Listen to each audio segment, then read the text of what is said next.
ஸ்தோத்தரிக்கிறோம், ஸ்தோத்தரிக்கிறோம், ஸ்தோத்தரிக்கிறோம், ஸ்தோத்தரிக்கிறோம், ஸ்தோத்தரிக்கிறோம், ஸ்தோத்தரிக்கிறோம். பரிசுத்தமுள்ள தேவனே, துதிக்கிறோம், துதிக்கிறோம், துதிக்கிறோம், துதிக்கிறோம். உன்னதமானவரே, ஸ்தோத்தரிக்கிறோம், ஸ்தோத்தரிக்கிறோம், ஸ்தோத்தரிக்கிறோம், ஸ்தோத்தரிக்கிறோம்.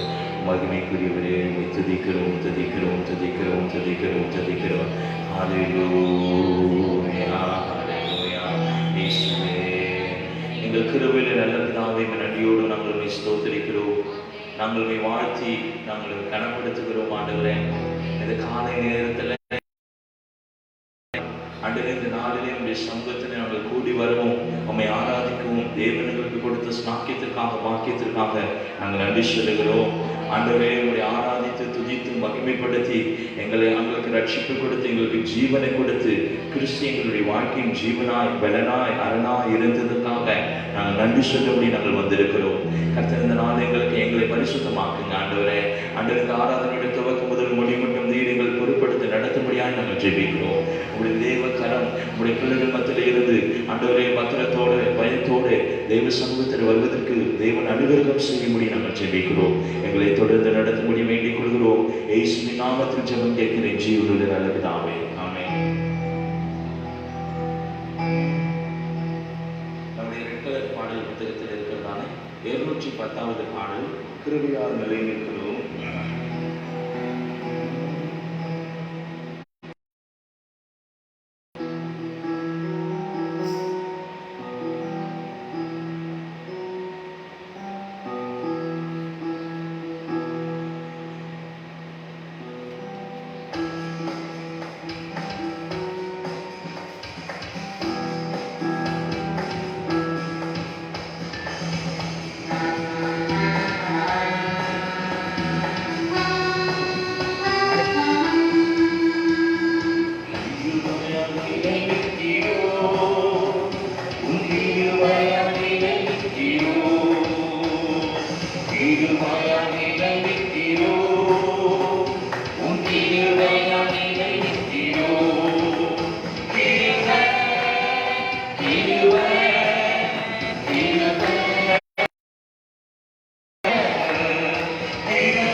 கொண்டாடுகிறோம். தேவ கிருபையை கொண்டாடுகிறோம்.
அதே பாடல் புத்தகத்தில் 110வது பாடல்.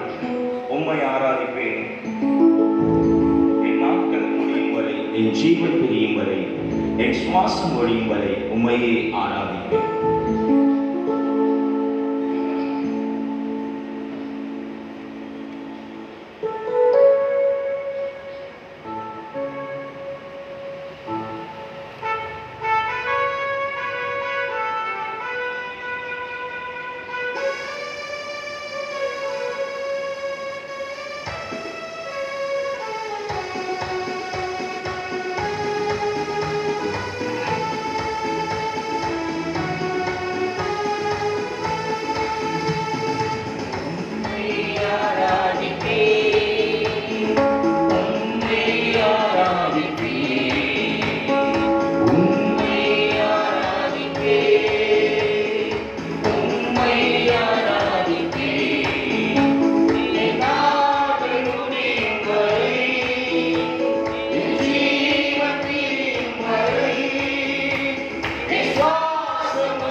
மீண்டும் நடக்க வைத்தீரே.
நேராய் வந்திருக்கிறான்.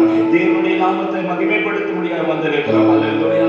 அந்த பரிசுத்தமுள்ள தேவனை, அந்த மகத்துவமுள்ள ராஜாவை இந்த கால நேரத்தில் ஸ்தோத்திரம் பண்ணி அப்படியே மகிமைப்படுத்தலாமா? ஓ உள்ளத்தின் ஆழத்திற்கு கர்த்தரை மகிமைப்படுத்துகிறேன். இருதயத்தின் ஆழத்திற்கு தேவனை ஸ்தோத்திரம் பண்ணலாமே. என் நாட்கள் முடியும் வரை, என் ஜீவன் புரியும் வரை, என் சுவாசம் முடியும் வரை உம்மையே ஆராதிப்பேன். அல்லேலூயா, அல்லேலூயா. உம்மையே நான் ஆராதிப்பேன். தேவனுடைய நாமத்தை மகிமைப்படுத்துகிறது. அல்லேலூயா. ஒவ்வொரு நிமிஷங்களும், ஒவ்வொரு நொடிப்படுத்தலும், ஒவ்வொரு நம்முடைய சிந்தையில் அது இருக்க வேண்டியது. அல்லேலூயா. நம்முடைய எண்ணங்களில் அது இருக்க வேண்டியது. இந்த காலை நேரத்தில் சொல்லுங்க, ஆண்டவரே, இந்த காலை நேரத்தில் மாத்திரமல்ல, நீர் எங்களுக்கு கொடுத்த ரட்சிப்பு, நீர் எங்களுக்கு செய்த நன்மைகளை, ஆண்டவரே, நாங்கள் இந்த ஞாயிற்றுக்கிழமை மாத்திரமல்ல, ஒவ்வொரு நிமிஷமும் நாங்கள் ஆராதிக்க முடியாது. தேவனே, எங்களுக்கு அனுகிரகம் செய்ததுக்காக ஸ்தோத்திரிக்கிறோம், ஸ்தோத்திரிக்கிறோம், ஸ்தோத்திரிக்கிறோம். ஹல்லேலூயா, ஹல்லேலூயா. பாவி என்று உலகம் சகைவை தள்ளின போது கர்த்தர் அவனை நீதிமானாய் அவனை சேர்த்து கொண்டார். ஹல்லேலூயா. இந்த கால நேரத்தில் சொல்லுகிறேன், உலகம் உன்னை பாவி என்று தள்ளினாலும் இயேசு தம்முடைய ரத்தத்தினால் உன்னை நீதிமானாய் மாற்றி உனக்கு ஒரு வாழ்க்கை கொடுத்து உனக்கு ஒரு நித்திய ஜீவனை வைத்திருக்கிறார். அந்த பரிசுத்தமுள்ள தேவனாவே மகிமைப்படுத்தலாமா? ஹல்லேலூயா. இயேசு ராஜா, பரலோக தேவனே, பராக்கிரமம் நிறைந்தவரே,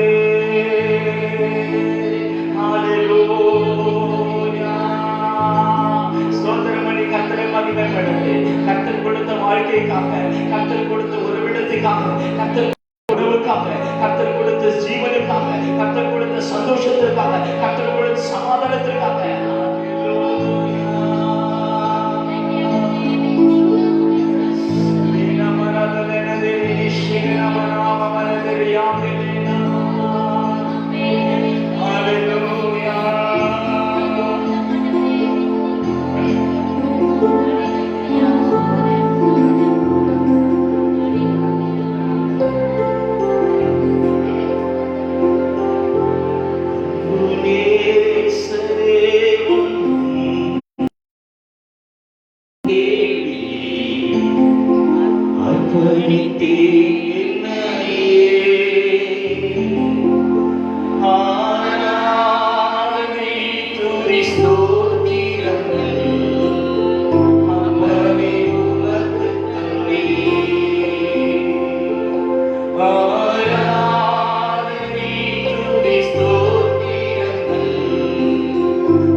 பலியிட்டு ஆராதிப்பேன்.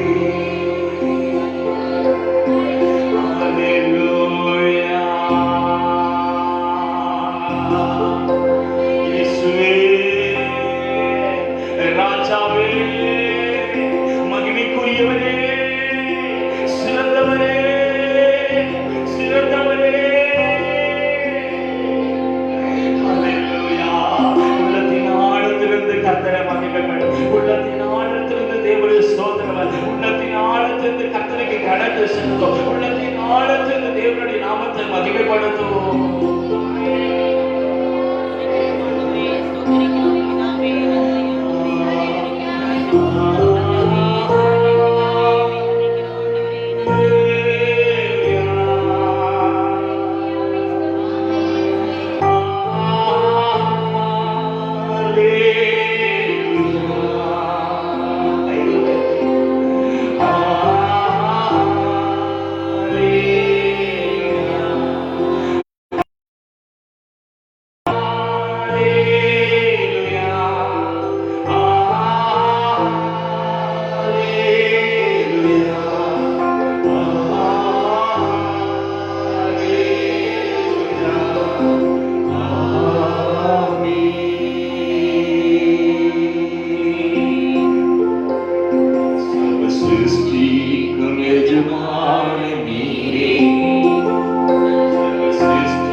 பரிசுத்தரே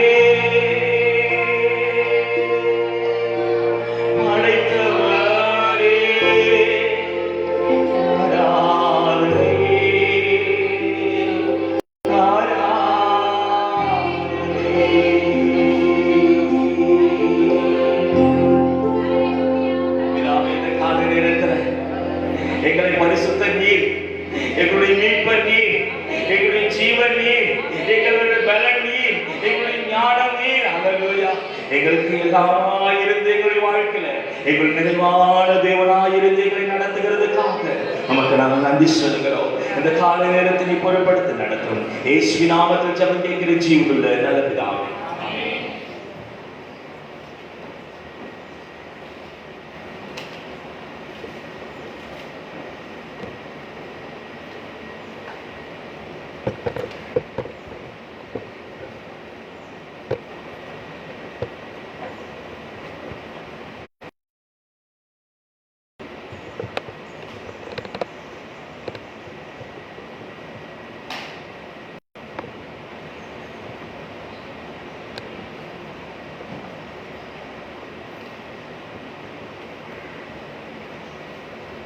அல்லேலூயா.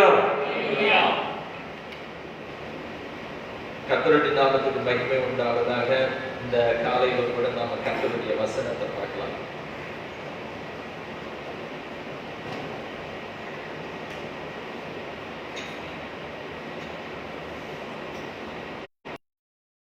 ஏசாயா தீர்க்கதரிசியுடைய புஸ்தகம்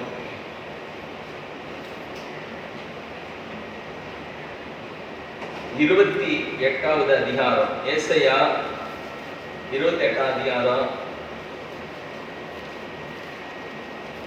16ஆம் வசனத்தை வாசிக்கிற பாருங்க. 832வது பக்கம். ஆதலால் கர்த்தராகிய ஆண்டவர் உரைக்கிறதாவது, இதோ அஸ்திபாரமான ஒரு கல்லை நான் சீயோனிலே வைக்கிறேன், அது பரீட்சிக்கப்பட்டதும் விலையேற பெற்றதும் திட அஸ்திபாரம் உள்ளதுமான மூலைக்கல்லாயிருக்கும். விசுவாசிக்கிறவர் பதறார். கர்த்தருடைய வார்த்தையை நம்ம விசுவாசிக்கிறவன் பதறான்னு சொல்லி வேதத்துல எழுதியிருக்கு. கர்த்தர் சொல்றார், விசுவாசிக்கிறவன் பதறார். விசுவாசிக்கிறவருடைய வாழ்க்கையில அவருக்கு ஒரு வெறுமை இருக்காது. பதர் எப்பவுமே என்ன செய்யணும் சொன்னா, விசுவாசம் இல்லாத மக்கள்லாம் இன்னும் பதறா இருக்கிறாங்க, பதறக்கூடியவங்களா இருக்கிறாங்க. விசுவாசிக்கிறவங்க தான் நல்ல கோதுமை மணியா அவங்க இருக்கிறாங்க. அவங்க தான் களஞ்சியத்துக்குரியவர்கள். அதாவது விசுவாசம் இல்லாம நீ பரலோகத்துக்கு போவேன், ஆண்டவரோட கூட இருப்பேன், கர்த்தருடைய ராஜ்யத்துல இருப்பேன், கர்த்தரோடு கூட இருப்பேன் அப்படிலாம் நீ சொல்ல முடியாது. விசுவாசம் இல்லாத அதை செய்ய முடியாது. ஏன்னா விசுவாசம் இல்லைன்னா நமக்கு கர்த்தரோடு கூட நம்ம நெருங்கி வாழ்றது முடியாது. அப்போ விசுவாசம் இல்லாமல் தேவனுக்கு பிரியமா இருப்பது கூடாத காரியம் அப்படின்னு நம்ம பார்க்கிறோம். வேதத்துல இங்க விசுவாசிக்கிறவன் பதறான்னு சொல்லி கர்த்தர் சொல்றார். நீங்க கர்த்தருடைய சமூகத்துல இன்னைக்கு நம்ம பதட்டம் இல்லாம ஆசீர்வாதங்களை சுதந்திரிக்கிற பிள்ளைகளா இருக்கணும். புரியுதா? உலகத்தாரை பத்தி கர்த்தராகிய இயேசு சொல்றார், ஆசீர்வாதத்துக்காக, அதாவது உலகத்தினுடைய தேவைகளுக்காக. இவைகளெல்லாம் உலகத்தார் நாடி தேடுகிறார்கள். அப்படின்னா ஓடி ஓடி அவங்க பாடுபடுறாங்க. உலகத்தார் இவைகளெல்லாம் நாடி தேடுகிறார்கள். ஆனா விசுவாசிக்கிற மக்களுக்கு இவைகளெல்லாம் தேவன் இலவசமா கொடுக்கிறார். அதான் அதனுடைய உண்மை. இவைகளெல்லாம் உலகத்தார் நாடி தேடுகிறார்கள். அப்படின்னா பதட்டத்தோட கூட அதனால யாருக்கிட்ட எப்படி எப்படி பேசணுமோ, பொய் பேசுறதோ, நல்லதை பேசுறதோ, அவங்களை கெஞ்சறதோ, வணக்கம் போடுறதோ எல்லாம் அந்த வயிற்றுக்காக தான். வயிற்றுக்காக, வயிற்று பழை. மறந்துடாதீங்க. Praise the Lord, brother. Praise the Lord. அதெல்லாம் மறந்துடாதீங்க பிரதரை, மறந்துடாதீங்க பிரைஸ் தி லார்ட் சிஸ்டர், மறந்துடாதீங்க. எப்போ ஜெபத்துல நினைச்சுக்கங்க, என்ன நீங்க மறக்கவே கூடாது. கர்த்தர் சொல்லி இருக்காரு, தாய் முன்னை மறந்தா எல்லாரும் சார்ந்து இருக்க வேண்டியதா இருக்கு அப்படின்னா ஒரே காரணம் தான். விசுவாசம் உனக்கு தேவன் மேல இல்ல, கர்த்தராகிய இயேசு கிறிஸ்து மேல இல்லன்னா நீ எல்லாரையும் சார்ந்துதான் வாழ்ந்தாகும். வேற வழியே இல்ல. அதாவது வழி ஒரு வழிதான் இருக்கு. நானே வழியும் சத்தியமும் ஜீவனுமாய் இருக்கிறேன், என்னாலே அல்லாமல் ஒருவனும் அப்போ ஆசீர்வாதத்துக்கு ஒரு வழிதான் இருக்கு. அந்த வழியை திறந்து கொடுக்கிறவர் கர்த்தராகிய இயேசு கிறிஸ்து. நீ கர்த்தரை நீ விசுவாசிக்கிறன்னா எல்லாருடைய உதவியும் உனக்கு வேணும். எல்லாரோடும் கூட நீ தயவை நீ எதிர்பார்த்துக்கிட்டே தான் இருக்கணும். ஆனா நம்ம கர்த்தரை விசுவாசிக்கிற பிள்ளைகளா இருந்தா தேவனை துதித்து சந்தோஷமா சமாதானமா இந்த உலகத்துல இருப்போம். மனுஷ தயவெல்லாம் நமக்கு தன்னாலேயே தேடி வரும். புரியுதா? அதாவது நீ ஆண்டவருடைய பிள்ளையா இல்லைன்னா உனக்கு யாரும் தயவு பண்ணவே மாட்டாங்க. நீ தான் தயவுக்காக போய் அவங்களெல்லாம் தேடணும். தயவு வச்சுக்க. நானும் ஆண்டவருடைய பிள்ளை தான். நான் சபைக்கு போறேன், அப்போஸ்தலர் சபைக்கு போறேன், நானும் கிறிஸ்டியன் தான் அப்படின்னு சொல்லி நீங்க தயவுக்காக எல்லாரையும் தேடணும். ஆனா கர்த்தர் மேல நாம விசுவாசம் வச்சு அவரை துதிக்கிறது, அவரை மகிமைப்படுத்துறது, அவருக்குள்ள நாம வாழ்றது, எப்போ மனமகிழ்ச்சியா இருக்கும் போது மனுஷருடைய தயவெல்லாம் நமக்கு கிடைக்கும். அல்லேலூயா. ஆதி சபையார் விசுவாசிகள், அவங்க எப்படி இருந்தாங்கன்றத உங்களுக்கு இந்த வேதத்துல இருந்து உண்மையை காட்டுற விசுவாசிகள். அவங்க ஆதியில இருந்தவங்க. அதாவது அப்போஸ்தலர்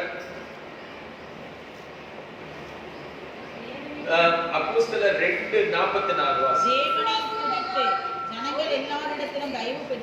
விசுவாசிகள் எல்லாரும் 44 விசுவாசிகள் எல்லாரும் ஒருமித்திருந்து சகலத்தையும் பொதுவாய் வைத்து அனுபவித்தார்கள். காணி ஆட்சிகளையும் ஆஸ்திகளையும் விற்று ஒவ்வொருவனுக்கும் தேவையானதுக்கு தக்கதாக அவைகளில் எல்லாருக்கும் பகிர்ந்து கொடுத்தார்கள். அவர்கள் ஒருமனப்பட்டவர்களாய் தேவாலயத்திலே அனுதினமும் தரித்திருந்து வீடுகள் தோறும் அப்பம் பிட்டு மகிழ்ச்சியோடும் கபடமில்லாத இருதயத்தோடும் போஜனம் பண்ணி தேவனை துதித்து ஜனங்கள் எல்லாரிடத்திலும் தயவு பெற்றிருந்தார்கள். ரட்சிக்கப்படுகிறவர்களை கர்த்தர் அனுதினமும் சபையிலே சேர்த்து கொண்டு வந்தார். அல்லேலூயா. அவங்க விசுவாசிகள். அவங்க விசுவாசிகளா இருக்கிறதுனால அவங்க வாழ்க்கை ஆசீர்வாதமான வாழ்க்கையா இருந்தது. ஆசீர்வாதம்னா இதெல்லாம் தான் நம்ம சொல்ல முடியும். ஆசீர்வாதம்னா நாம ஆசீர்வதிக்கப்பட்டிருந்தோம்னா மன மகிழ்ச்சியா இருந்தார்கள். ஒருவனுக்கு ஒன்றும் குறைவில்லை. ஒரு திருப்தியமான வாழ்க்கை, மன திருப்தியான வாழ்க்கை அவங்களுக்கு இருந்தது. ஒருவனுக்கு ஒன்றும் குறைவில்லை. அப்போ தேவனை துதித்தார்கள் அவர்கள். ஜனங்கள் எல்லாரிடத்திலும் தயவு பெற்றிருந்தார்கள். ரட்சிக்கப்படுகிற கர்த்தர் அனுதினமும் சபையிலே சேர்த்து கொண்டு வந்தார்னு நம்ம பார்க்கிறோம். அதாவது இதெல்லாம் நம்ம முன்னோர்களுடைய வழிமுறை. அதனாலதான் அவங்களுக்கு பதட்டம் இல்லை. புரியுதா? விசுவாசிக்கிறவன்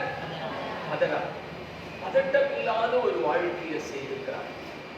பதட்டம் இல்லாத மகிழ்ச்சியான வாழ்க்கையை செய்திருக்கிறார். அவனுக்கு இன்னைக்கு பதட்டம் பதட்டம் பதட்டம் பதட்டம். முன்னேறுவனா முன்னேற மாட்டனா, ஆகினால் இந்த பொருளை வாங்குவனா வாங்க மாட்டனா, எனக்கு கல்யாணம் ஆகுமா ஆகாத போயிடுமா, இந்த காரியங்கள் நடக்குமா நடக்காது இருக்குமா, குழந்தை பிறக்குமா பிறக்காது இருக்குமா. இப்படி பதட்டத்திலேயே நம்முடைய வாழ்க்கை விசுவாசித்து எதையும் நம்ம சொல்ல மாட்டோம். இல்லைங்க, நல்லா இருக்கிறீங்களா அப்படின்னு சொல்லி கேட்கும் போது என்னன்னா நம்ம நல்லா இருக்கிறேன். ஆனா இன்னொரு முறை நீங்க கேட்டு பார்த்தா ஒரு மாதிரியா இருக்கிறீங்கன்னா அப்போ 10 கதை வருது.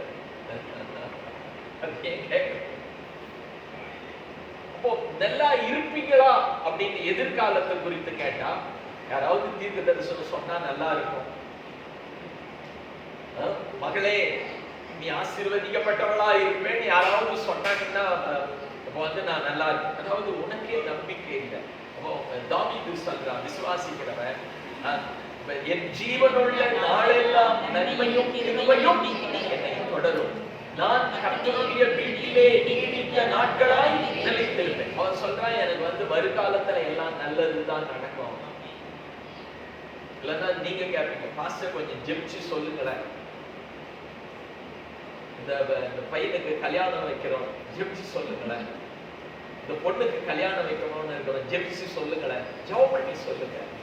ஏன்னா அவன் நல்லா வாழ்வாளா, நல்லா இருப்பாளா அப்படின்ற ஒரு சந்தேகம், அதாவது ஒரு பதட்டம் நமக்கு வந்து வாழ்க்கையில எல்லாம் இருக்கு. ஏன்னா நல்லா இருக்கும், நம்முடைய ஆரம்பத்தை காட்டிலும் நம்முடைய முடிவு நல்லா இருக்கும், நம்ம நல்லாதான் இருக்கோம். நாம அதை எதையோ நீங்க சொல்ற, நான் ஆண்டவருடைய பிள்ளை, நான் கர்த்தருடைய பிள்ளை, நான் கர்த்தராகிய இயேசு விசுவாசிக்கிறவன், நான் அவர் வழிய நடக்கிறவன், எனக்கு நடக்கிறதெல்லாம் நல்லா இருக்கும்னு கூட உங்களுக்கு நம்பிக்கை இல்லையே அப்படின்னா, அப்படி ஒரு விசுவாசமே இல்லாத ஒரு வாழ்க்கை எதுக்குன்ற? நீ ஒரு ஆண்டவருடைய பிள்ளைன்னா உனக்கு தானே நம்பிக்கை இருக்கணும். நான் ஆண்டவருடைய பிள்ளை, கர்த்தராகிய இயேசு விசுவாசிக்கிறவன், அப்பதான் எனக்கு எல்லாம் நல்லதுதான் நடக்கும், கர்த்தர் எனக்கு நல்லதுதான் செய்வார். அதனாலதான் தாவீது சொல்றான், கர்த்தர் நல்லவர் என்பதை ருசித்து பாருங்கள். மற்றவங்களுக்கு பிரசங்கம் பண்றான், அவர் நல்லவர், அவரை வந்து நீங்க விசுவாசித்து ஏற்றுக்கொண்டா எல்லாம் நல்லதும் செய்வார். நீங்க இப்போ ஆண்டவரை போய் யாருக்காவது அறிமுகப்படுத்தும் போது, வேண்டாம் வேண்டாம் ஏசப்பாவை வேண்டாம், நீங்க நம்பாதீங்க, உங்களுக்கு கஷ்டம் கொடுத்துருவாரு, அவரு சிலுவையை சுமந்தா மாதிரி உங்களை கூட சுமக்க வைக்கிறாருன்னு சொல்லுவீங்களா? சொல்லுங்க. யாரையாவது பார்த்து நீங்க போய் இந்த வழியில வராத, சபக ஆராதனை கூட்டம் இதெல்லாம், ஞானஸ்தானம் பரிசுத்தாவி இதெல்லாம் வராத அப்படின்னா வந்து உன்னால முடியாது அப்படின்னு. அதனாலதான் சில பேர் வந்து ஞானஸ்தானம் எடுக்கிறதும் இல்லை, பரிசுத்தாவி பெறறதும் இல்லை. அதாவது இதெல்லாம் நம்முடைய ஆவிக்குரிய ஆசீர்வாதங்களை கொண்டு வரக்கூடிய.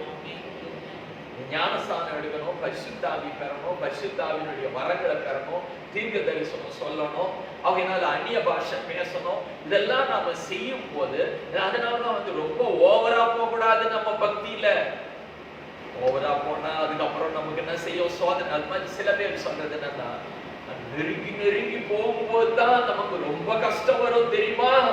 நெருங்கி நெருங்கி போக கூடாது, ஆண்டவர் இடத்துல ரொம்ப நெருக்கமா இருக்க கூடாது.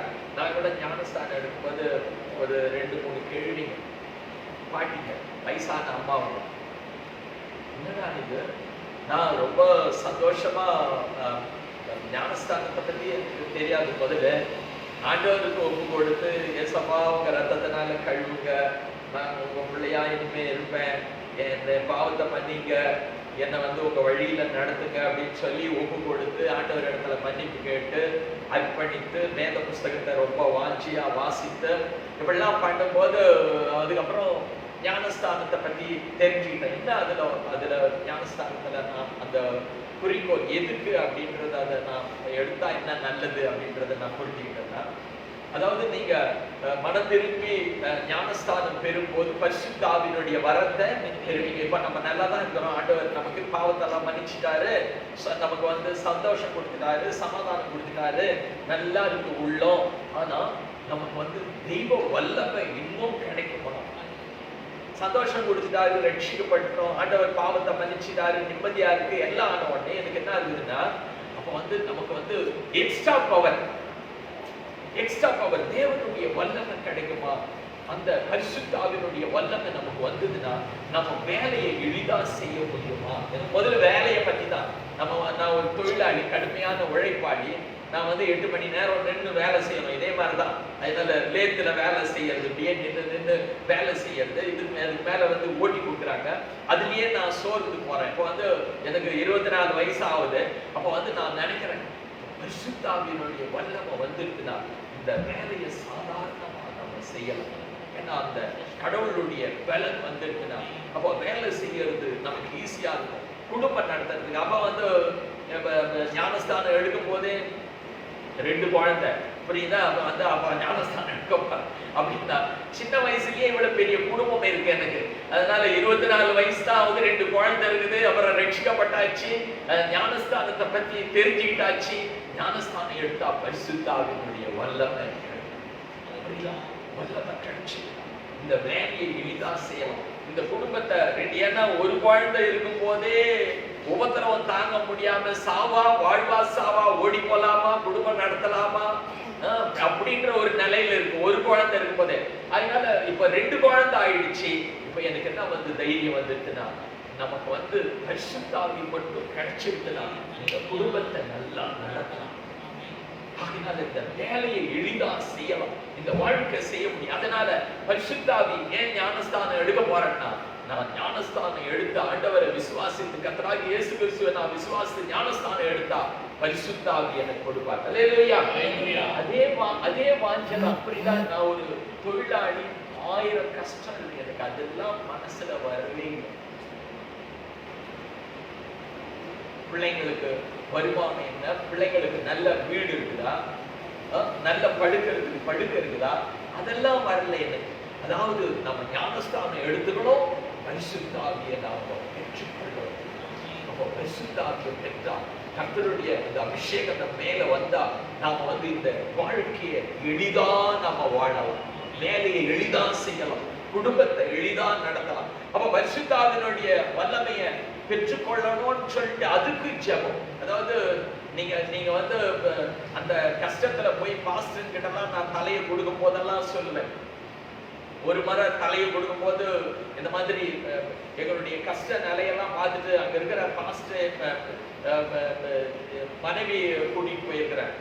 வயிற்றுல குழந்தைய வச்சுட்டு இருக்குது, யூலாவை வயிற்றுல வச்சுட்டு இருக்குது. ஒரு பையனை தூக்கிட்டு போய் ஒரு பாஸ்டர் கிட்ட ஜெபம் பண்ணும்போது நான் சொல்றேன் என்னன்னா, எவ்வளோ கஷ்டம். அவர் பார்த்துட்டு அவர் என்ன சொன்னாருன்னா, அந்த பாஸ்டர் அவர் அந்த காலத்துல 20 ரூபாய்னா ஒரு பெரிய தேவை. 20 ரூபாய்னா அதிகமா, இன்னைக்கு 200 ரூபாய் மாதிரி வச்சு 200 ரூபாய் இல்ல அதிகமாவே நீங்க வைக்கலாம். அப்போ வந்து 200 ரூபாய் 2000 மாதிரி கூட வைக்கலாம். ஏன்னா 100 மடங்கு எல்லாம் ஏறி. அப்போ வந்து அந்த பாஸ்டர் இது சுவிட்சர்லாந்துல இருந்து வந்திருக்காரு, அவர் இங்கிலீஷ்காரர். அதனால அவர்கிட்ட வந்து டிரான்ஸ்லேட்டர் ஒருத்தர் பக்கத்துல. நான் போய் முதல்ல ஜெபம் பண்ணும்போது சொன்னேன், ஜெபம் பண்ணுங்க என்னத்துக்கு அப்படின்னா, பரிசுத்தாவி அப்புறம் கையை வச்சு எல்லாம் பார்த்தாரு. உனக்கு அப்படி கொஞ்சம் வந்து சொரந்து வருது. சரி மனைவியை போய் ஜெபம் பண்ணி, நீ போய் ஜெபம் பண்ணிட்டு வா, குழந்தை எங்கிட்ட போடு, நீ போய் அவங்க ஜெபம் பண்ணுவாங்க. அப்ப ஜெபம் பண்ணிட்டு வான்னு அனுப்பின உடனே ஜெபம் பண்ணிட்டு அப்புறம் என்ன சொன்னார், அவர் வந்து அந்த பக்கத்துல இருக்கிற டிரான்ஸ்லேட்டர் கிட்ட, இவங்க கிட்ட ஒரு 20 ரூபாய் கொடுத்தான்னு இது வெள்ளக்காரன் திடீர்னு இந்த மாதிரி அவங்க வந்து நம்ம ஆளுங்க சுதாரிக்கிறாங்க, இது நம்ம காணிக்கு தானே வாங்குவோம் ஜாப் பண்றதுக்கு. ஜாப் பண்ணிட்டா குடிச்சிட்டு போவாங்க. இந்த பாஸ்டர் வந்து அது அசிஸ்டன்ட் பாஸ்டர், அவர் வந்து மொழிபெயர் பண்றவர். அவர் சொன்னார், யாருமா யார் கூடமா வந்திருக்க நீ அப்படின்னா, வீட்டுக்காரர் அங்க இருக்காரு, நம்ம புதுசா இப்போ வந்து அந்த கொடுமையூர்ல நம்ம வந்திருக்கோம் அப்படின்னு. வாங்க வாங்க வாங்க, என் பாஸ்டர் என்னவோ வந்து உங்களுக்கு 20 ரூபாய் கொடுத்தாருன்னு சொல்றாரு. அவங்களுக்கு ஒரு அதிர்ச்சி, என்னன்னா அது காணிக்கை கொடுத்துட்டு போறவங்க எல்லாம் வருவாங்கன்னா, இன்னைக்கு வந்து நம்ம சபையில வந்து காணிக்கை வாங்கிட்டு போறவங்க. அவர் என்ன சொன்னார்னா, அவங்களுக்கு தேவை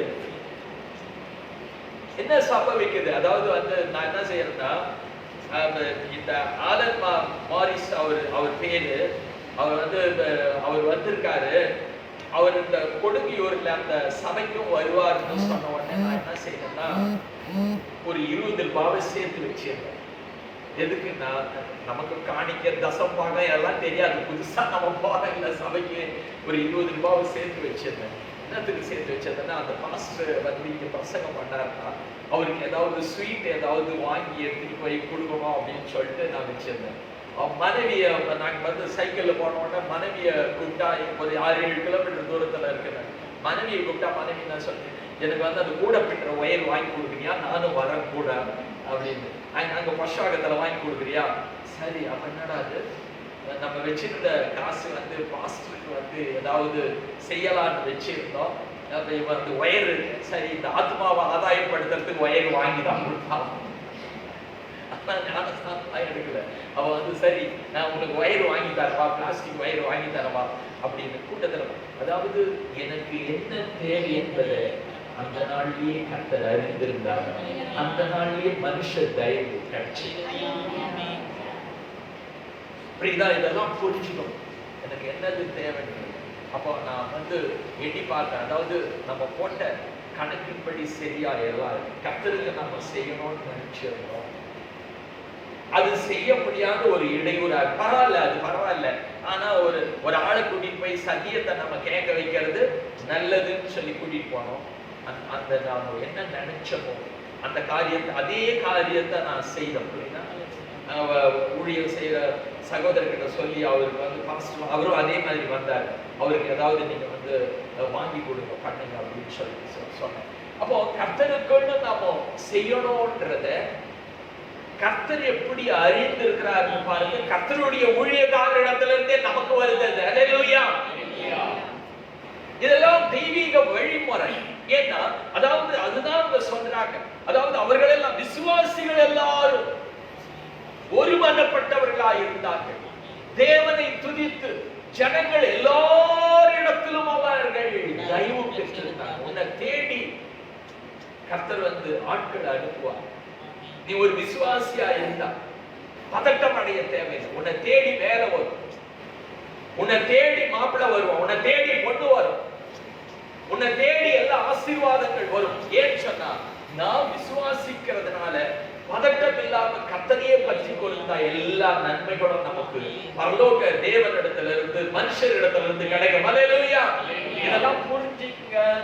சும்மானா நான் ரட்சிக்கப்பட்டேன் ஞானஸ்தானம் என்கிட்ட சொல்றதுனால வந்து நான் கொஞ்சம் நிதானிக்க தான் செய்வேன். நான் ரட்சிக்கப்பட்டிருக்கிறேன், ஞானஸ்தானம் எடுத்திருக்கிறேன், பரிசுத்த ஆவியை பெற்றிருக்கிறேன், அப்படின்னா வரங்களை பெற்றிருக்கிறேன், எனக்கு வெளிப்பாடு உண்டு, தரிசனம் உண்டு. அந்த மாதிரி வாழ்க்கையில அனுபவத்துல பல பேரை சந்திச்சிருக்கிறேன். கள்ள சகோதரர்கள் என்னிடத்துல பழகி இருக்கிறாங்க, நல்ல சகோதரர்கள் பழகி இருக்கிறாங்க. அவங்களுடைய குணத்தை ஆரம்பத்துல நல்லவங்க நம்பி அதுக்கப்புறம் ஏமாந்து இருக்கிற நிறைய விஷயம் எனக்கு தெரியும். புரியுதா? அவங்களுடைய பழக்க ஊழியக்காரன் சொல்லி அவங்களெல்லாம் நம்பி நான் ஏமாந்துருக்கிறேன். அவங்களுடைய கெட்ட பழக்கங்கள்லாம் அதுக்கப்புறம் தான் எனக்கு தெரிஞ்சது. புரியுதா? அதனால ஒரு அனுபவம் எனக்கு இருக்கு. அதனால நீங்க வந்து அந்த அனுபவத்தை பெற்றுக்கொள்ளணும் தான் உங்களுக்கு ஊழியம் செய்யலாம். அல்லேலூயா. உனக்கு வந்து இந்த காரியத்தெல்லாம் நம்ம அனுபவ ரீதியா சத்தியங்களை உங்களுக்கு சொல்லணும். நீ ஒரு விசுவாசியா இருக்கணும். ஆண்டவர் சொன்னார், கவனிங்க, வந்து இந்த வசனத்துல பாருங்க. லூக்கா எழுதின சுவிசேஷம் 1:45 வாசிக்க பாருங்க. விசுவாசித்தவளே பாக்கியவதி, விசுவாசித்தவளே பாக்கியவதி, கர்த்தரால் அவளுக்கு சொல்லப்பட்டவைகள் நிறைவேறும் என்றார். அப்போ எலிசபெத் சொல்றா, இந்த பரிசுத்த ஆவியினால நிறைந்து, அவ வந்து பரிசுத்த ஆவியினால நிறைந்து மரியாளை பார்த்து அவ சொல்லும் போது, விசுவாசித்தவளே பாக்கியவதி. அவள் விசுவாசித்தாள்னா அவ ஒரு பாக்கியவதி. விசுவாசிக்கிறவர்கள் எல்லாம் பாக்கியவதிகள், பாக்கியவான்கள். கர்த்தராகிய இயேசு என்ன சொல்றாருன்றத பாருங்க. யோவான் 20:29 வாசிங்க. அதற்கு இயேசு, தோமாவே, நீ என்னை கண்டதினாலே விசுவாசித்தாய். நீ என்னை கண்டதினாலே விசுவாசித்தாய். காணாதிருந்தும் விசுவாசிக்கிறவர்கள் பாக்கியவான்கள் என்றார். காணாதிருந்தும் விசுவாசிக்கிறவர்கள். அப்போ இங்க எலிசபெத் பரிசுத்த ஆவியினால நிறைந்து சொன்ன விசுவாசித்தவள் பாக்கியவதி. விசுவாசம்ன்றது நமக்குள்ள வர்றது நமக்கு ஒரு பெரிய பாக்கியம். அவிசுவாசம்ன்றது அது வந்து நமக்கு வந்து அது அவபாக்கியம். அவிசுவாசம் வர்றது நம்மளுடைய வாழ்க்கையை கெடுத்துரும். விசுவாசம்ன்றது நமக்கு வரும்போது, விசுவாசம் உனக்கு வந்துடுதுன்னா நீ ஒரு பாக்கியவான். உனக்கு விசுவாசம் வந்துடுதுன்னா அருமையான சகோதரி, நீ ஒரு பாக்கியவன். ஏன்னா இனிமே ஒண்ணுமே யாரும் ஒண்ணும் பண்ண தேவையில்லை. ஏன்னா நீ விசுவாசித்து கொண்டே போவே. உனக்கு நன்மைகள் நடந்து கொண்டே போகும். உன் வாழ்க்கையில யாரும் இனிமே தடை பண்ணவே முடியாது. அதான் இயேசு கிறிஸ்து சொன்னார், விசுவாசிக்கிறவனுக்கு எல்லாம் கூடும். இதுதான் அதுதான் இல்ல, இதுதான் அதுதான் நடக்கும், இதுதான் அதுதான் நடக்கும் நடக்காது அப்படி. அதாவது விசுவாசிக்கிறவனுக்கு எல்லாம் கூடும். இதுங்க அதுங்க அப்படின்னு நீங்க எதையும் கேட்கறதுக்கு வந்து அது கேள்வியே இல்லை. அதாவது தேவனால எல்லாம் கூடும், அந்த மாதிரி விசுவாசிக்கிறவனுக்கு எல்லாம் கூடும். இந்த நோய் போயிடுமா பாஸ்டர்? அந்த நோய் தான் போயிடும்.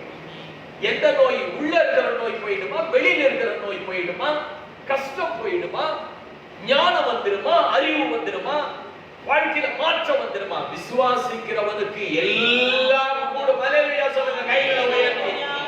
அதனால யார் தப்பு? யார் தப்பு? எல்லாம் நடக்கல சொன்னா அது யார் தப்பு? அதாவது உங்க குடும்பத்துல எல்லாம் நடக்கலன்னா யார் தப்பு? உனக்கு எல்லாம் நடக்கலன்னா யார் தப்பு? உன்னுடைய தவறு, உன்னுடைய அவிசுவாசம். வேதம் என்ன சொல்லுதுன்னா, விசுவாசிக்கிறவனுக்கு, அது கர்த்தராகிய இயேசுவே சொன்னார், விசுவாசிக்கிறவனுக்கு எல்லாம் கூடும். அதனால விசுவாசித்தவளே பாக்கியவதி, காணாதிருந்து விசுவாசிக்கிறவர்கள் பாக்கியவான்கள். இயேசு கிறிஸ்து இதை சொன்னார். அப்படின்னா நம்முடைய விசுவாச குறை, நீங்க அப்படி சொல்லணும், என் விசுவாச குறைவுனாலதான் எனக்கு இப்படிப்பட்ட பிரச்சனை எல்லாம் வந்துருக்கு, என் விசுவாச குறைவுனாலதான் எனக்கு வேலை இல்லாத இருக்கு, என் விசுவாச குறைவுனாலதான் எனக்கு இந்த மாதிரி சூழ்நிலை எல்லாம் வருது. ஏன் பொய் பேசுறேன்? என் விசுவாச குறைவுனால பொய் பேசுறேன். விசுவாசிக்கிறவனால உண்மை பேச முடியும், வல்லமைகளை பெற முடியும், வரங்களை பெற முடியும், வெளிப்பாடு பெற முடியும், தரிசனங்களை பெற முடியும்.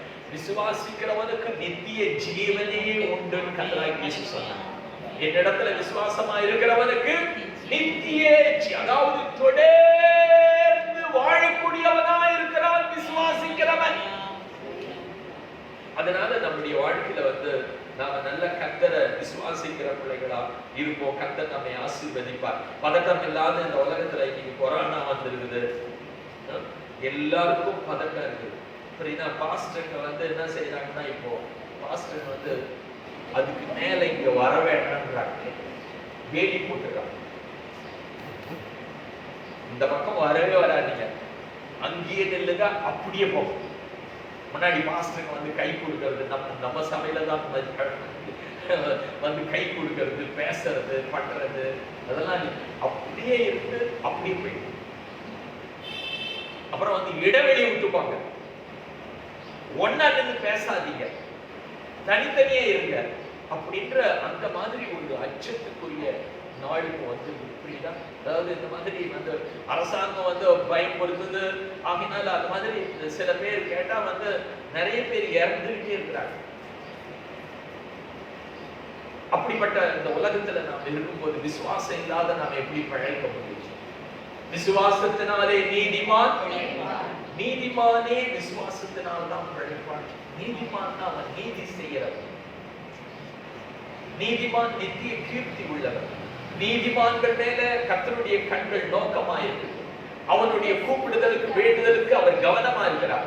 ஆனா விசுவாசத்தினாலதான் நீதிமானே வாழ்வான்னு சொல்லி வசனம் சொல்லுது. அல்லேலூயா. ஆண்டவரிடத்துல நாம நல்ல விசுவாசத்தை கொண்டிருப்போம். நாம கடந்த வாரம் கூட நம்ம பார்த்தோம், அதாவது பவுல் சொன்ன காரியத்தை நம்ம பார்த்தோம். 2 கொரிந்தியர் 4:13 வாசிக்க பார்த்தோம். விசுவாசித்தேன் ஆகையால் பேசினேன் என்று எழுதியிருக்கிறபடி நாங்களும் அந்த விசுவாசத்தின் ஆவியை உடையவர்களாயிருந்து விசுவாசிக்கிறபடியால் பேசுகிறோம். இப்போ விசுவாசித்தேன் ஆகியால் பேசினேன். கடந்த வாரத்துல நம்ம பார்த்தோம், கர்த்தராகிய இயேசு வந்து சொன்னார், அற்ப விசுவாசத்தை பத்தி சொன்னாருமா. அற்ப விசுவாசிகளை தன்னை மதப்பிரசங்கத்துல தன்னை சூழ்ந்து இருக்கிற சீஷர்களை பார்த்து சொன்னார், அற்ப விசுவாசிகளை சொல்லுங்க பார்க்கலாம். எதுக்காக அற்ப விசுவாசிகளை சொன்னார்? அவங்க கவலைப்பட்டவங்க, பயப்பட்டவங்க, சந்தேகப்பட்டவங்க, அற்பம் 3 பேர் சொன்னார். அதாவது நாளைய தினத்தை குறித்து கவலைப்பட்டாங்க, உடைக்காக கவலைப்பட்டாங்க, உணவுக்காக கவலைப்பட்டாங்க, தண்ணீருக்காக கவலைப்பட்டாங்க. அவங்கள பார்த்து கர்த்தர் சொன்னார், அல்ப விசுவாசிகளே, சாப்பாட்டுக்காகவும் உடைக்காகவும் தண்ணிக்காகவும் என்னத்தை உண்போம், என்னத்தை குடிப்போம், என்னத்தை உடுப்போம் என்று சொல்லி நீங்க ஏன் கவலைப்பட்டு நீங்க அல்ப விசுவாசிகளா இருக்கிறீங்க அப்படின்னு சொல்லி கர்த்தர் சொன்னார். ஒரு விசுவாசமே இல்லை. ஏன்னா ஆகாயத்து பறவைகளை போஷிக்கிறார் தேவன், காட்டு புஷ்பங்களை அவர் என்ன செய்யறார், உடுத்து வைக்கிறார். இது ரெண்ட செய்யறதுனால அதை காட்டில் நீங்க விசேஷித்தவர். உங்களுக்கு என்னது தேவை என்பதை அவர் அறிந்திருக்கிறார். அப்ப வந்து தேவன் எனக்கு செய்வார்னு சொல்லி நீங்க விசுவாசிக்கலையே. சாப்பாடு, எனக்கு துணி, அதனால எனக்கு தண்ணி, இல்லைன்னா வந்து தண்ணி குடிக்கிறவங்க குடிக்கிறாங்க, இல்லைன்னா வந்து போவன்டா, கோகோ கோலா, அதாவது வந்து கவனிங்க சொல்றாங்க அந்த மாதிரி. இதுல எல்லாம் வந்து பிரான்ஸ்ல இருக்கிறவங்க எல்லாம் வந்து தண்ணியே குடிக்கிறது இல்லையா, புரியுதா? தண்ணியே குடிக்கிறது இல்லை. தண்ணியை பார்த்தாவே அவங்க வந்து தண்ணி குடிக்க, சாப்பாட்டுக்கெல்லாம் தண்ணி குடிக்கிறது இல்லையா. அப்படின்னா அவங்க என்ன குடிக்கிறாங்களான்னா பீர் குடிக்கிறாங்க. இதுல அந்த மாதிரி இங்கிலாந்துல அப்படி இருக்கிறவங்க எல்லாம் பெரும்பாலும் நீங்க கூல் ட்ரிங்க் வாங்கி குடிக்கிறீங்கல்ல, அதையே வச்சுக்கிட்டு குடிக்கிறாங்க. கம்மியான வேலையில இருக்கான், அதனால தண்ணிக்கே போன்ற கலர் குடிக்கிறாங்க. இந்த உலகத்துல இதெல்லாம் நடந்துட்டு இருக்கு, புரியுதா? உலகத்துல நடந்துட்டு இருக்குது. நீ வந்து இன்னும் கவலைப்பட்டு, அதாவது ஜனங்க வாழ்ந்துட்டு தான் இருக்காங்க. உன்னை நீ ஆண்டவருடைய பிள்ளையாச்சே, கர்த்தர் உன்னை வாழ வைக்கிறார். ஜனங்க சாப்பிட்டுக்கிட்டு தான் இருக்காங்க. நீ ஆண்டவருடைய பிள்ளையாச்சே, உன்னை அவர் போஷிக்க மாட்டாரா? ஜனங்க உடுத்திக்கிட்டு தான் இருக்கிறாங்க. அதனால உடை என்ன ஆகுதுன்னு சொன்னா, எல்லாம் உடையெல்லாம் வந்து இன்னைக்கு வந்து எவ்வளோ உடைகளை உடுத்துறாங்க. கர்த்தர் சொன்னார், அதாவது உடைக்காக நீங்க கவலைப்படாதீங்க. என்ன வந்து உடுத்துவிக்கிறார், உங்களை உடுத்துவிப்பார். அதனால கவலைப்பட, நாளைய தினத்தை குறித்தே கவலைப்பட வேண்டாம். கவலை இல்லாத விசுவாசம் தான் நமக்கு வந்து, அவங்கதான் விசுவாசிகள். அதனால அந்த படகுல போன சீஷருங்க வந்து, நாங்க இயேசு கிறிஸ்து கூட இருக்கும் போதே பாத்தீங்களா, கூடவே அவர் இருக்கிறாருன்னு வச்சுக்க, படுத்துட்டு இருக்கிறாரு. அவங்க எல்லாரும் சுத்தி உக்காந்துட்டு இருக்கிறாங்க. கால் கை அவங்க மேல படுற மாதிரி தான் இருக்கு. அவ்வளவு பக்கத்துல இருக்காரு இயேசு கிறிஸ்து. ஆண்டவரே, நாங்க மடிந்து போகிறது உங்களுக்கு கவலை இல்லையா? அதாவது அவர் மடிந்து போறது இவங்களுக்கு அவன் அதாவது வேற மாதிரி கூட மனிதாபிமானம் இல்லாத சீஷர்களை கர்த்தர் வச்சிருந்தாரு போது ஆச்சரியமா இருக்கு. நாங்க முழிச்சிட்டு இருக்கிறோம், கடல் கொந்தளிக்குது, நாங்க நீச்சல் அடிச்சுக்கிட்டாவது போயிடுவோம். நீங்க படுத்துக்கிட்டு தூங்கிட்டு இருக்கீங்க. ஆண்டவரே, உங்களுக்கு எதுவும் ஆயிடக்கூடாது ஆண்டவரே, கடல் கொந்தளிப்பா இருக்கு ஆண்டவரே, அதனால உங்களை எழுப்புறோம் நாங்க அப்படின்னு சொன்னா கூட பரவாயில்ல. நாங்க செத்து போறோம்னு உங்களுக்கு கவலை இல்லாத தூங்கிட்டு இருக்கீங்களா? அப்படின்னா இவங்க முழுகனா அவரும் முழுகாது இருப்பாரா? அதாவது மனிதாபிமானம் இல்லாத மக்கள். இன்னைக்கு கூட நீங்க வந்து ஆண்டவர் மேல அன்பு, அதாவது கொடுங்கன்றது இல்லை, கர்த்தருக்கு நாம என்ன செய்யறோம், கர்த்தரை எப்படி பிரியப்படுத்துறோம், கர்த்தருக்காக நாம் எப்படி அவரை பின்பற்றி நடக்கிறோம் ஆண்டவரே அப்படின்னு சொல்லி அப்படி ஒரு மனம் இருக்கா? நீங்க எவ்வளவோ செய்தீங்க ஆண்டவரே, எங்களுக்காக பாடுபட்டீங்க, எங்களுக்காக சிலுவையை சுமந்தீங்க, எங்களுக்காக சிலுவையில ரத்தம் சிந்தினீங்க, எங்களுக்காக உங்களுடைய ஜீவனையை கொடுத்தீங்க. அதனால உங்களுக்காக நான் உழைக்கிறேன் ஆண்டவரே, உங்களுக்காக நான் சேவை செய்யறேன், உங்களுக்காக அல்லது மற்றவங்களுக்கு நான் ஊழியம் செய்யறேன். ஏதாவது ஒரு காரியத்தை நீங்க எங்களுக்காக எவ்வளவு செய்தீங்களா ஆண்டவரே, அதனால உங்களுக்காக நான் நடக்கிறேன், உங்களுக்காக நான் பேசுறேன், உங்களுக்காக நான் உழைக்கிறேன் அப்படின்ற ஒரு தன்மை கூட நம்மளுடைய வாழ்க்கையில இல்லாதபடி, ஆண்டவருக்காக கஷ்டப்படுறேன், நான் ஆண்டவருடைய ஊழியத்துக்காக கஷ்டப்படுறேன், அவருடைய சேவை, அவர் சொன்னதை செய்யறதுக்காக நான் கஷ்டப்படுறேன் அப்படின்ற ஒரு தன்மை கூட இல்லாதபடி எல்லாம் அனுகூலமா இருக்கணும், அவர் மட்டும் கஷ்டப்படணும். வேதம் அப்படி சொல்லல. அவரோடு கூட பாடுகளை நாம் சகித்தோமானால் அவரோடு கூட ஆளுகையும் செய்வோம். அப்போ வந்து வேதம் என்ன சொல்லுதுன்னா, ஆண்டவரே நீங்க கஷ்டப்பட்டீங்க நானும், நீங்க நடந்தீங்க நானும் நடக்கிறேன், நீங்க கஷ்டப்பட்டீங்க நானும் உங்களுக்காக கஷ்டப்படுறேன், உங்க வழியில நான் பின்பற்றி வருவேன் அப்படின்னு சொல்லி, நீங்க பசியா இருந்தீங்க நானும் பசியா இருக்கிறேன், நீங்க தாகமா இருந்தீங்க, நானும் தாகமா அப்படின்னு ஆண்டவரோட சேர்ந்து கொள்ள மனம் இல்லாத மக்கள்லாம் எப்படி கர்த்தர் வந்து நம்மளெல்லாம் சேர்த்து கொள்வார்? அல்லேலூயா, அல்லேலூயா. நீ ஆண்டவர் கூட எப்படிதான் போற? உனக்கு இயேசு கிறிஸ்துவோடு கூட இணைந்து வாழ மனம் இல்லையே, அவரை பின்பற்றி நடக்க மனம் இல்லையே, அவர் பட்ட கஷ்டத்தை நானும் படுறேன்னு சொல்ற. அதாவது பிள்ளைகளா இருக்கிற, வாலிபனா இருக்கிற அந்த வயசுல அவர் வந்து எவ்வளவா கஷ்டப்பட்டார். குடும்பத்துக்காக, தாய்க்காக, சகோதரர்களுக்காக கஷ்டப்பட்டார். சமுதாயத்துக்காக கஷ்டப்பட்டார். எல்லா மக்களையும் தேடி தேடி போய் அவர் நன்மை செய்கிறவராய் சுற்றி திரிந்தார். எல்லாருக்கும் உதவி செய்தார். புரியுதா? இதெல்லாம் வந்து நீ வந்து அதெல்லாம் நினைக்கிறியா? எல்லாருக்கும் உதவி செய்ய வேண்டியது என்னுடைய கடமையா இருக்கு. ஏன்னா நீங்க செய்தீங்க, நான் செய்யறேன். நீங்க கஷ்டப்பட்டீங்க, நான் கஷ்டப்படுறேன். குடும்பத்துக்காக நான் கஷ்டப்படுறேன், குடும்பத்துக்காக நீங்க கஷ்டப்பட்டீங்க, பொது மக்களுக்காக நீங்க கஷ்டப்பட்டீங்க. அதுல நான் ஒரு பங்கு எடுத்துக்கிறேன்னு சொல்லக்கூடிய நிலை இல்லாத சுயநலவாதிகளா இருந்தா கர்த்தர் எப்படி நம்மள அவரோடு கூட சேர்த்து கொள்வார்ன்றத பாருங்க. கர்த்தர் கைகளை உயர்த்தி ஒரு அல்லேலூயா சொல்லுங்க. அப்போ ஆண்டவருடைய சிந்தை. அதனாலதான் பவுல் சொல்றார், எங்களுக்கோ கிறிஸ்துவின் சிந்தை உண்டா. இயேசு மாதிரி எங்களுக்கு வந்து மனசுல வருது.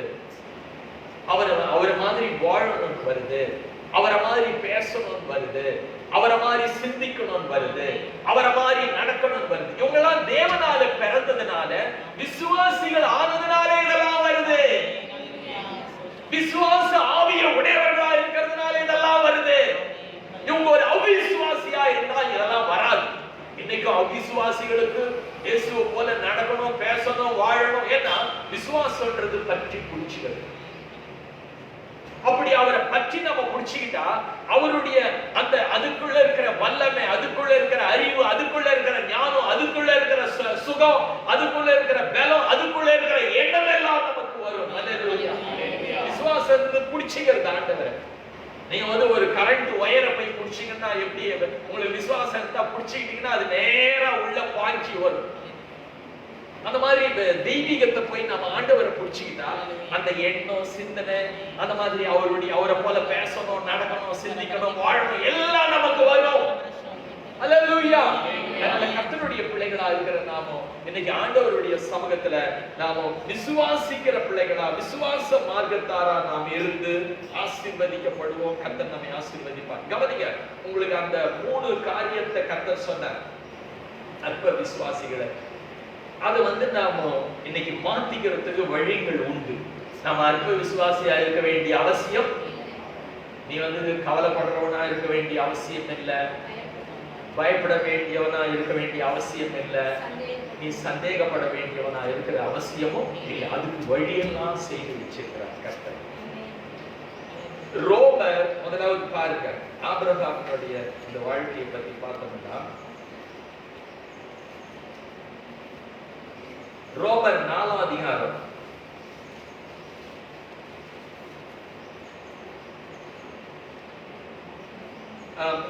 20ஆம் வசனம் வாசிங்கம்மா. தேவனுடைய வாக்குத்தத்தத்தை குறித்து அவன் அவிசுவாசமாய் சந்தேகப்படாமல். கவனிங்க, இப்போ வாக்குத்தத்தத்தை குறித்து அவன் வந்து சந்தேகமே அவனுக்கு வரல. அதாவது வாக்குத்தத்தத்தை குறித்து அவனுக்கு என்ன வரல?